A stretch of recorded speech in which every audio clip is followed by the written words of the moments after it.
என்னுடைய அப்பாவை கொடூரமான முறையில் கொலை செய்யும் போது என்னுடைய அம்மா அதை வேடிக்கை பார்த்துட்டு நின்றுட்டு இருந்தாங்க. நான் தூங்குற மாதிரி நடிச்சிட்டு இதெல்லாம் பார்த்துட்டு இருந்தேன் அப்படின்னு சொல்லிட்டு ஒரு 9 வயது பிஞ்சு குழந்தை கதறி அழுதது ஒரு ப்ரூட்டலான மர்டரை எக்ஸ்போஸ் பண்ணியிருக்கு.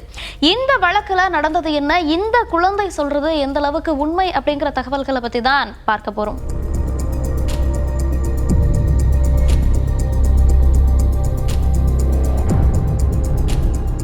ராஜஸ்தான் மாநிலத்தில் இருக்கக்கூடிய கைரேலி அப்படிங்கிற பகுதியை சேர்ந்தவர் மன்சிங் ஜாதவ் அப்படிங்கிறவர். இவரை அந்த பகுதி மக்களும் சரி அவர்களுடைய உறவினர்களும் சரி வீரு அப்படின்னு கூப்பிடுறது வழக்கமா இருந்திருக்கு.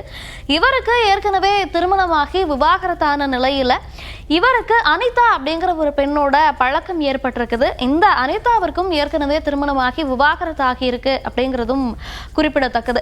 இந்த நிலையில தான் இருவரும் சில ஆண்டுகள் காதலிக்கிறாங்க. காதலித்ததை தொடர்ந்து நாம் இருவரும் திருமணம் செய்து கொள்ளலாம் அப்படின்னு சொல்லிட்டு கடந்த 10 ஆண்டுகளுக்கு முன்பு இவர்களுக்கு திருமணம் நடந்திருக்கு.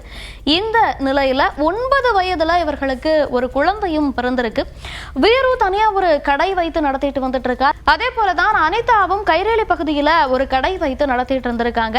இந்த நிலையில தான் கடந்த ஜூன் 7ஆம் தேதி தன்னுடைய உறவினர்களுக்கு கால் பண்ண அனிதா என்ன சொல்லியிருக்காங்க அப்படின்னா, திடீர்னு வீருக்கு நைட்டு உடம்பு சரியில்லாம போச்சு, காலையில பேச்சு மூச்சு இல்லாம கிடக்குறாரு, எந்திரிக்க மாட்டேங்கிறாரு, நீங்க எல்லாம் வரீங்களா அப்படின்னு சொல்லிட்டு அழுதுட்டே கூப்பிட்டுருக்காங்க. உறவினர்களும் வந்து பார்க்கும்போது அவர் எங்க உறங்கிட்டு இருந்தாரோ அந்த கட்டில்ல கால் மடங்கின நிலையில இறந்து கிடந்திருக்காரு. அவருடைய ஒரு பல் உடைந்திருக்கிறது அந்த உறவினர்கள் பார்த்திருக்காங்க. இவர்களுக்கு சந்தேகம் அப்படிங்கிறது ஏற்பட்டிருக்கு. உறங்கிட்டு இருக்கும் போது இறந்திருந்தாங்க அப்படின்னா இப்படியான ஒரு பொசிஷன்ல படுத்திருக்க மாட்டாங்க. ரொம்ப ஸ்ட்ரகிள் பண்ண மாதிரி இல்லை இருக்கு இந்த இடமும் சரி அவர் இருக்கக்கூடிய நிலையும் சரி, இதற்கோ போராடி இறந்தது போல் இருக்கிறது அப்படின்னு சொல்லிட்டு காவல்துறையினருக்கு உறவினர்கள் தகவல் கொடுக்குறாங்க. காவல்துறையினரும் வந்து அந்த இடத்தை சோதனை செய்து பார்க்கும்போது இங்கு ஏதோ தவறா நடந்திருக்கு அப்படிங்கிறது அவங்களுக்கு தெரிய வருது. அதே போல அவருடைய உடல்ல சில இடங்கள்ல காயம் இருந்திருக்கு. அவருடைய பல் உடைஞ்சிருக்கிறதையும் காவல்துறையினர் நோட் பண்றாங்க. சரி, பிரேத பரிசோதனை அறிக்கை வரட்டும் அப்படின்னு சொல்லிட்டு அவருடைய உடலை மீட்டு பிரேத பரிசோதனைக்கு அனுப்பி வச்சுட்டு இவர்கள் ஒருபுறம் விசாரணை அப்படிங்கிறத தொடங்கி இருக்காங்க. அதே சமயம் அங்க இருக்கக்கூடிய சிசிடிவி காட்சிகள் எல்லாத்தையும் ஆராய்ச்சி செஞ்சுட்டு இருக்காங்க. அப்பதான் இவருடைய குழந்தை யார்கிட்டயுமே பேசாம பயத்துல இருக்கிறத உறவினர்கள் கவனிக்கிறாங்க. அந்த குழந்தை கிட்ட என்ன ஆச்சு, அப்பா எப்படி இருந்தாருன்னு உனக்கு தெரியுமா, நீயும் அவரோடு தானே உறங்குவ அப்படின்னு சொல்லிட்டு நிறைய கேள்விகள் கேட்கிறாங்க. ஒரு கட்டத்துல அப்பாவை அம்மா தான் கொலை செய்தார் அப்படின்னு அந்த குழந்தை சொல்லி இருக்கு. இதை கேட்டவங்களுக்கு பயங்கரமான அதிர்ச்சி. உடனடியா காவல்துறையினரையும் சரி மீடியாவையும் சரி வர வைக்கிறாங்க. அந்த மீடியா முன்னிலையில அந்த குழந்தை கதறி அழ தொடங்கி இருக்கு. அந்த குழந்தை என்ன சொல்லி இருக்கு அப்படின்னா, கடந்த 2 நாளுக்கு முன்னாடி, அதாவது அப்பா இறந்து போன அன்னைக்கு நைட்டு நான் அப்பதான் உறங்கினேன், அப்பதான் லைட்டா தூக்கத்துக்கு போனேன், திடீர்னு ஏதோ தட்டுற சத்தம் கேட்டது அப்படின்னு சொல்லிட்டு நான் எழுந்து பார்க்கும் பொழுது என்னுடைய அம்மா மெயின் கேட்டை திறந்து விட்டாங்க. வெளியில காஷி அங்கிள் நின்றுட்டு இருந்தாரு. காஷி அங்கிளும் சரி இன்னும் 4 பேரும் சரி கும்பலா உள்ள வந்தாங்க. நான் என்ன நடக்குது அப்படின்னு கவனிக்கிறதுக்காக தூங்குற மாதிரி நடிச்சிட்டு இருந்தேன். உள்ள வந்தவங்க நேரா பெட்ரூம்க்கு தான் வந்தாங்க.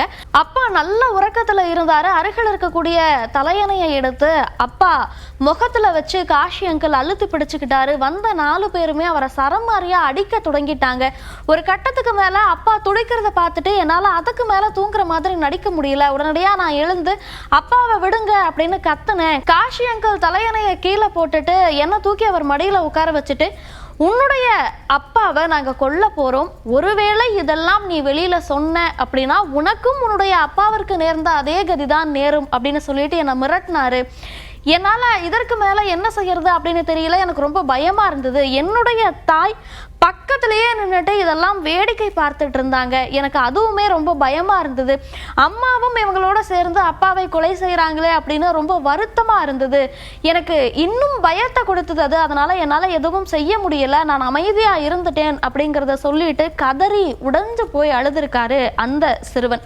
இதனை தொடர்ந்து காவல்துறையினர் சிசிடிவி காட்சிகளை ஒருபுறம் ஆராய்ச்சி செய்த போது இந்த சிறுவன் சொன்ன எல்லாமே நடந்தது அவங்களுக்கு அந்த சிசிடிவி காட்சிகள்ல பதிவாகி இருந்ததன் மூலம் இந்த அனிதா அப்படிங்கிற பெண்மணியும் காஷி என்கிற காசிராமும் சேர்ந்துதான் கூலிப்படையினருக்கு 2 லட்சம் ரூபாய் பணம் கொடுத்து தன்னுடைய கணவரையே கொலை செய்திருக்காங்க அப்படிங்கிறது தெரிய வந்திருக்கு. எதற்காக இந்த கொலை நடந்திருக்கிறது அப்படின்னு கேட்டா, திருமணமாகி 10 ஆண்டுகள் ஆன நிலையில தன்னுடைய கணவன் கூட அனிதாக்கு அடிக்கடி கருத்து வேறுபாடு ஏற்பட்டு இருந்திருக்கு. அப்போதான் இந்த காஷிராம் அப்படிங்கிறவரை பார்த்திருக்காங்க. எங்க பார்த்திருக்காங்க அப்படின்னா, தன்னுடைய கடைக்கு வெளியில பிளாட்ஃபார்ம்ல ஸ்நாக்ஸ் விற்கக்கூடிய ஒரு தொழில் இந்த காசிராம் செஞ்சுட்டு வந்திருக்கார். இவர்கள் இருவருக்கும் பழக்கம் ஏற்பட்டிருக்கு. இந்த பழக்கம் நாளடைவில் திருமணத்தை மீறிய உறவா இருந்திருக்கு. இதன் காரணமாகத்தான் தங்களுடைய உறவுக்கு தன்னுடைய கணவர் தடையா இருப்பார் அப்படிங்கிற காரணத்திற்காக தன்னுடைய கணவரை கூலிப்படையினரை வைத்து கொலை செய்திருக்காங்க. தன்னுடைய 9 வயது மகன் கண் முன்னாடியே இந்த ஒரு கொடூரத்தை செய்திருக்கிறார்கள் அப்படிங்கிறது பலரையும் அதிர்ச்சிக்குள்ளாக்கி இருக்கக்கூடிய ஒரு செய்தியாவே இருக்கு. இந்த வழக்கு பத்தி நீங்க என்ன நினைக்கிறீங்க? இது குறித்தான உங்களுடைய பார்வை என்ன அப்படிங்கறத கமெண்ட்ல சொல்லுங்க.